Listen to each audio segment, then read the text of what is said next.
I've always been the kind of person who needs time alone every now and then, you know?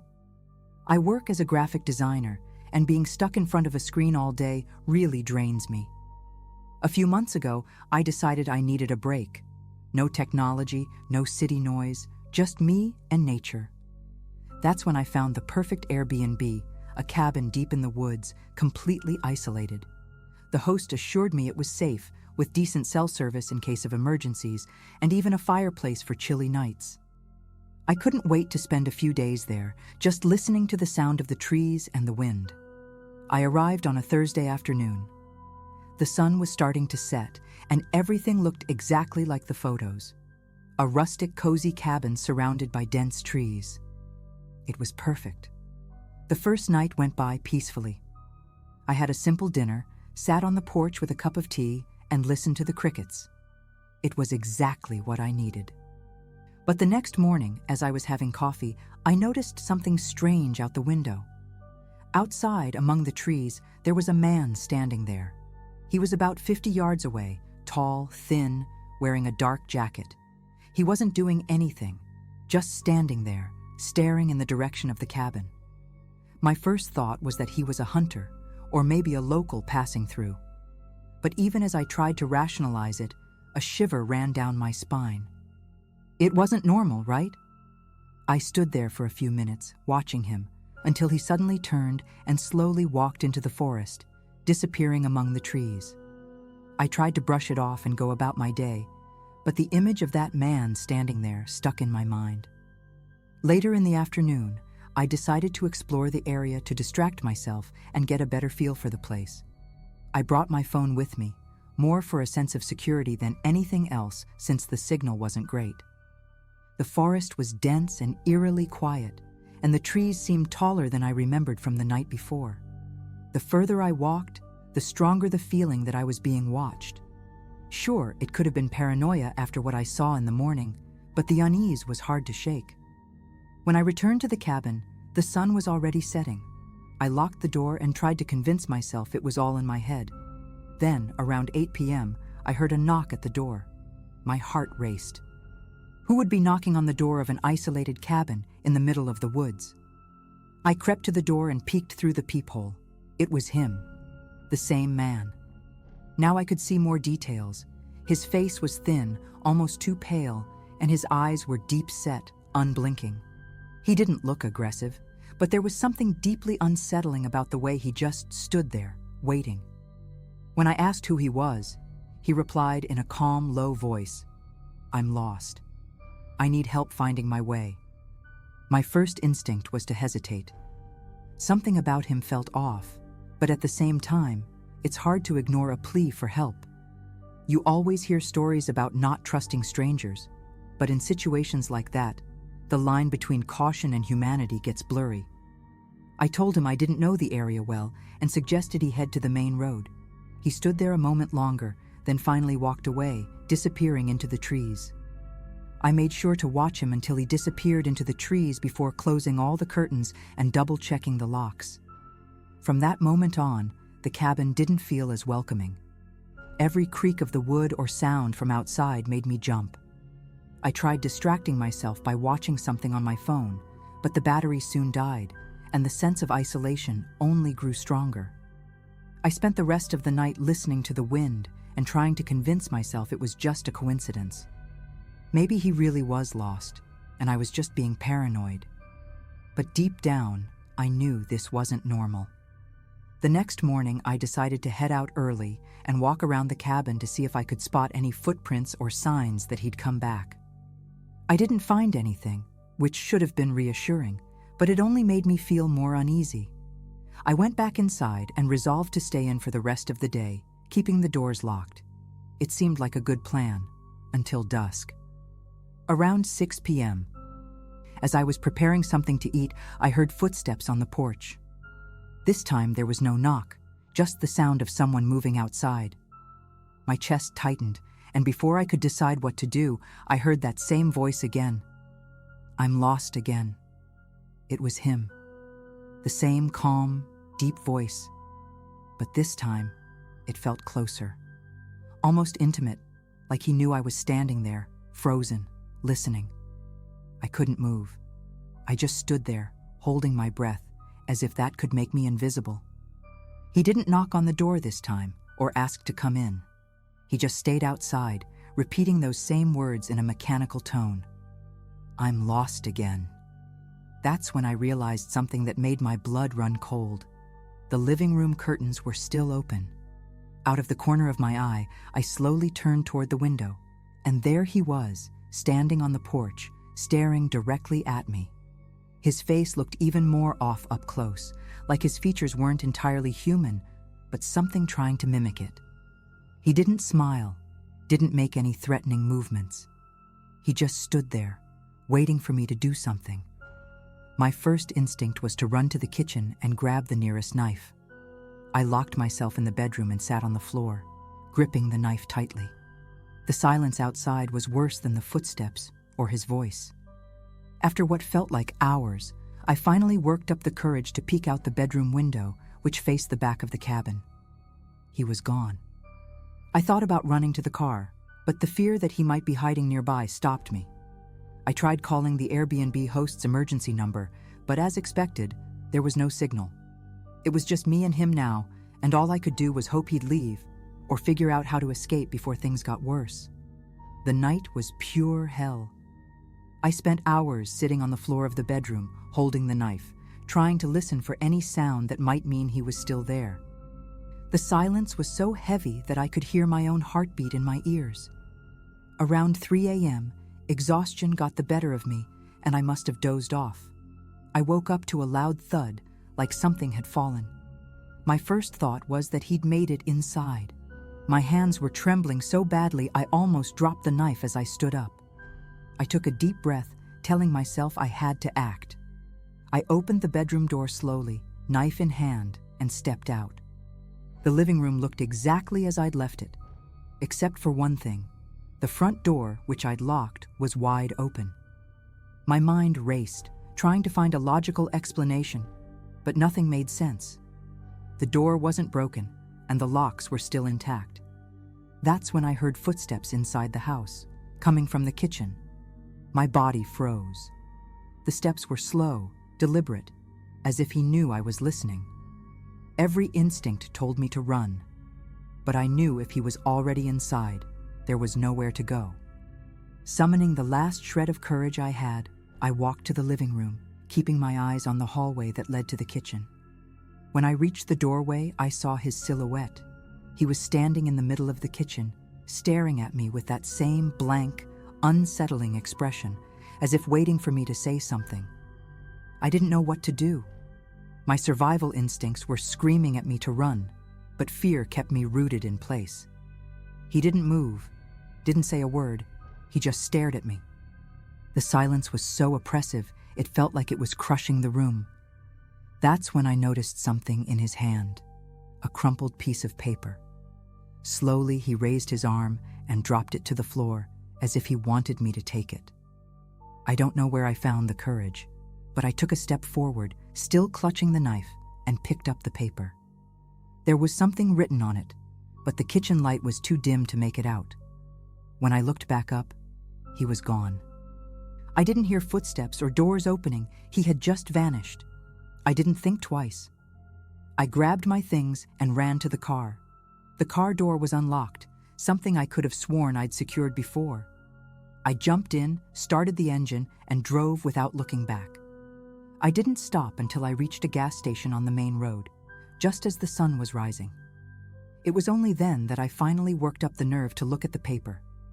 It wasn't writing. It was a drawing, crudely done, like a child's sketch. It showed a cabin surrounded by trees, with a figure standing in the window. It was the same cabin I'd stayed in. But what sent chills down my spine was the faint outline of a second drawing, almost erased, layered over the first, a human figure inside the cabin holding what looked like a knife. To this day, I can't explain what happened. I never went back to that forest and contacted the Airbnb host to warn them. The host only replied that other guests had mentioned strange occurrences, but that no one had seen the man. I don't know who or what he was or what he wanted, but one thing is certain: that place wasn't normal. If you're ever thinking about renting an isolated cabin to unwind, take my advice. Choose carefully.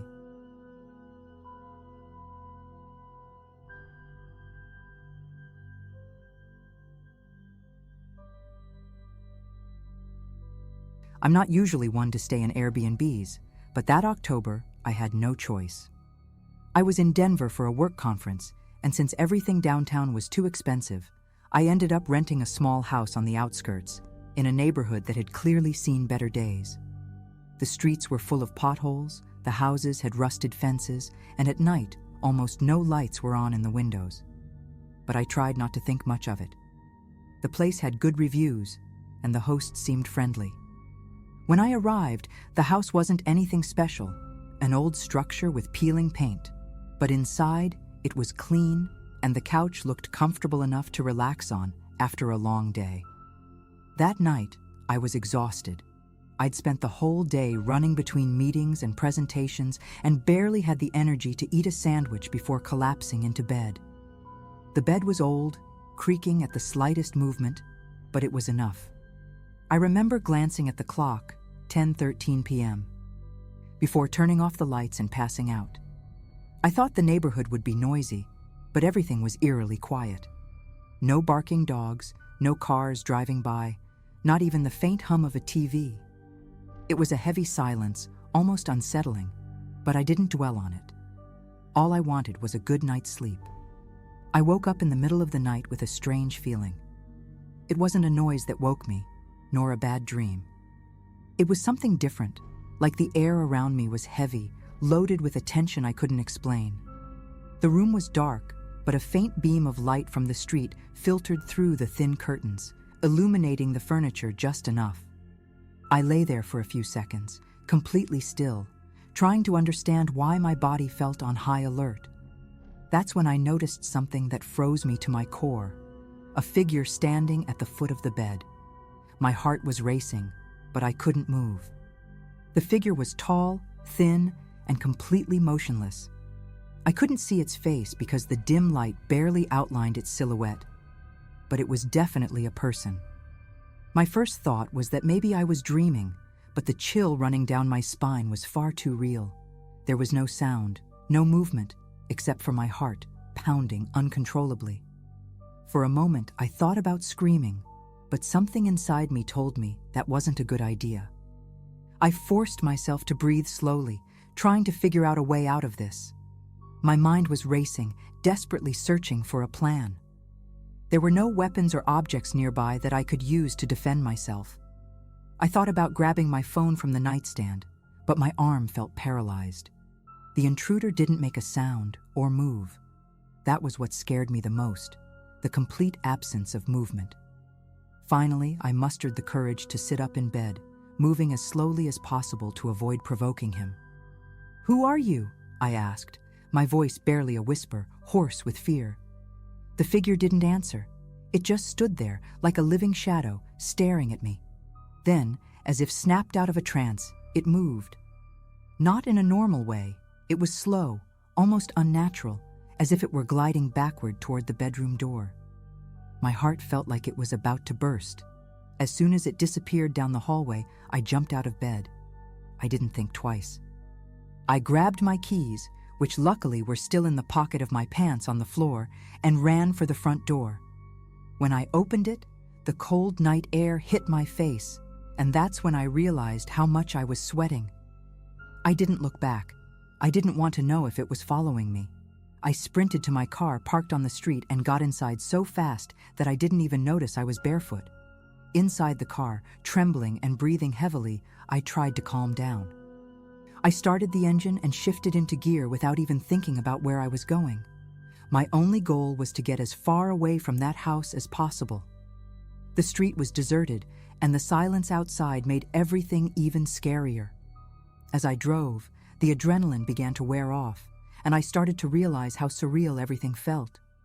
Who was that person? How did they get in? And more importantly, why didn't they attack me? After a few minutes, I pulled into the parking lot of a convenience store that, thankfully, was still open. I went inside, still shaking, not even sure what I was looking for. The clerk gave me a strange look, Probably because I looked like a mess, barefoot, rumpled clothes, and completely out of it. I grabbed a coffee just to have something to hold and sat at a table in the corner of the store, trying to organize my thoughts. That's when another horrifying realization hit me. I hadn't grabbed anything but my keys and the clothes I was wearing. My phone, wallet, backpack, everything was still at the house. Panic set in all over again. I couldn't just leave everything behind, but there was no way I could go back. After almost an hour of trying to gather my courage, I decided to call the Airbnb host. I borrowed the store clerk's phone, explaining the situation in a disjointed, panicked way. He looked at me suspiciously, but let me use it. When the host picked up, her voice was groggy, clearly having been woken up. I tried to explain quickly. "There's someone in the house. They came into the bedroom while I was sleeping." But what she said left me even more disturbed. That's never happened before. "Are you sure you weren't dreaming?" My frustration grew, but I knew arguing with her wouldn't solve anything. I realized I had no choice but to go back. I couldn't lose my documents, my phone, and all my belongings. I got back in the car and drove toward the house, parking a few meters away to keep a safe distance. The silence on the street felt even heavier than before. When I got out of the car, my bare feet made soft noises against the cold pavement. With my heart pounding, I approached the front door. It was unlocked, just as I had left it. I stepped inside cautiously, turning on the lights as I went. The place seemed empty, but something felt off. My belongings were gone. Every bag, every piece of clothing, even the phone that had been on the nightstand. Everything had vanished, as if I'd never been there. My mind was in shock. None of it made sense. Whoever that intruder was, they hadn't just invaded the place. They'd taken absolutely everything I owned. I stood frozen in the middle of the living room, trying to find any clues, but the house felt colder and emptier than before. That's when I noticed something I hadn't seen earlier. There were scratches on the wall in the hallway near the bedroom. I moved closer, and my stomach churned at the sight of the crude markings, as if they'd been made with nails or something sharp. They looked like symbols, but I couldn't make sense of them. It felt like they were left as some kind of warning. Without thinking much more, I called the host again and told her I wasn't staying another night. She insisted I report the incident to the police, but all I cared about was getting out of there. I spent the rest of the night in my car, parked outside a nearby hotel, where I stayed until morning. When I finally called the police the next day, they went to the house but found nothing. Not the symbols, not my belongings. Everything had vanished. To this day, I don't know who that figure was or what they wanted. All I know is that the silence of that night will haunt me forever.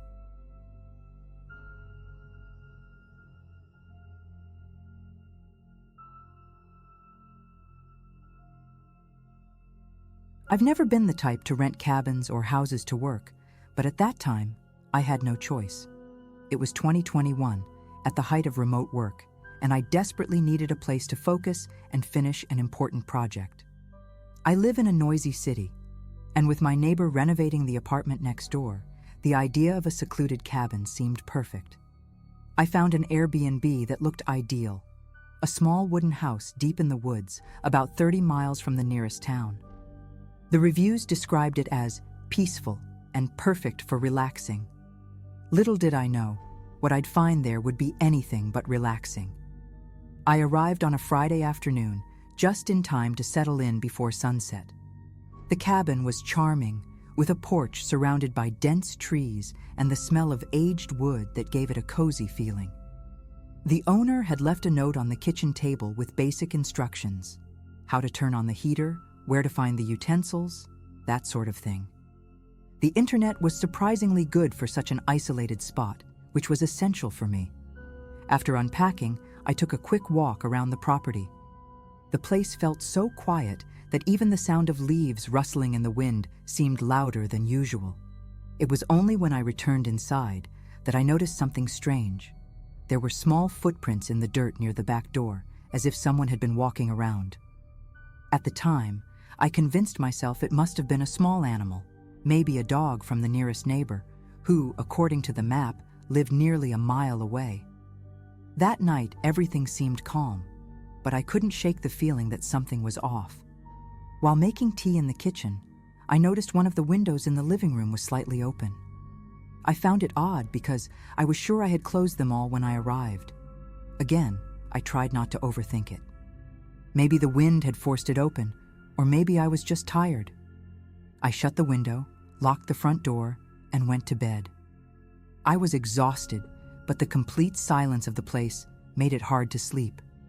It felt like every little sound, no matter how faint, echoed throughout the house. In the middle of the night, I heard a creak coming from the living room. My heart raced. I stayed frozen for a few minutes, trying to listen for anything else, but the silence returned. I convinced myself it was just the wood expanding in the cold. The next morning, as I drank my coffee, I noticed one of the chairs in the living room wasn't where I remembered leaving it.